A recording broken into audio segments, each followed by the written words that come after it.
On April 28, 2016, authorities in Wingo arrest Kelly at the home of her cousin. With Kelly in custody, detectives from both Hobart and Iron River make the drive to interview her at the Graves County Jail. Initially, Kelly portrayed herself as being absolutely distraught about Jason's death, but once investigators really started talking to her, her attitude changed. It became very clear that her love was not for Jason, and in fact, it was for Christopher.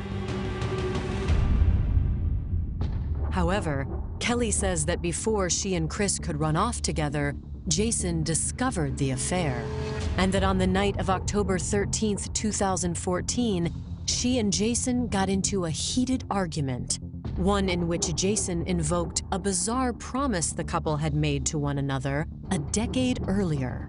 Kelly and Jason made a pact on their wedding night that if either of them was unfaithful, whoever was unfaithful would be responsible for killing their lover. Kelly said that it was done in jest and nothing serious, and she never thought that Jason would take it seriously.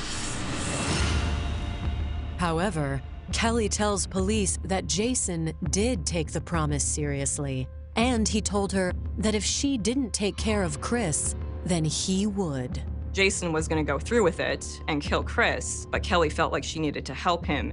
Otherwise, she would not only lose Chris, but she'd lose her husband as well because he wouldn't know how to go about it. To me, that's just crazy because I have this pact with my husband. I have to now kill this person. It just doesn't make any sense to me. She lured Chris over that night, told him, come over, we'll have dinner, we can have sex. Kelly's story was that they were actually engaged in sex at the top of the basement stairs when Jason, who was at the bottom of the stairs in the basement, shot Chris in the back of the head. After Chris was killed, Kelly's story was that they dragged the body down into the basement and that Jason had dismembered Chris's body with a reciprocating saw. His remains were put into several different garbage bags, and his remains were scattered in the woods.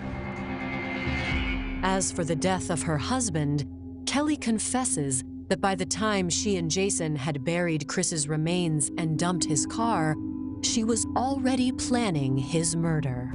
Kelly claimed that Jason took away the only good thing in her life. She wanted revenge for Chris's death. Kelly says that her opportunity finally came on February 20th, 2016.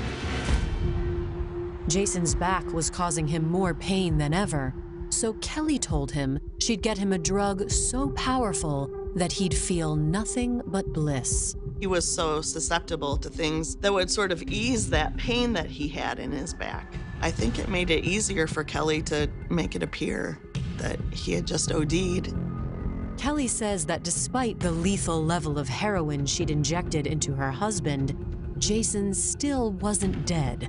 So, Kelly decided to finish the job herself. She claimed that she put her hands over his mouth and nose and around his neck while he was vomiting. According to Kelly, he looked at her while she was strangling him and he appeared scared and confused as she was killing him. He died within less than a minute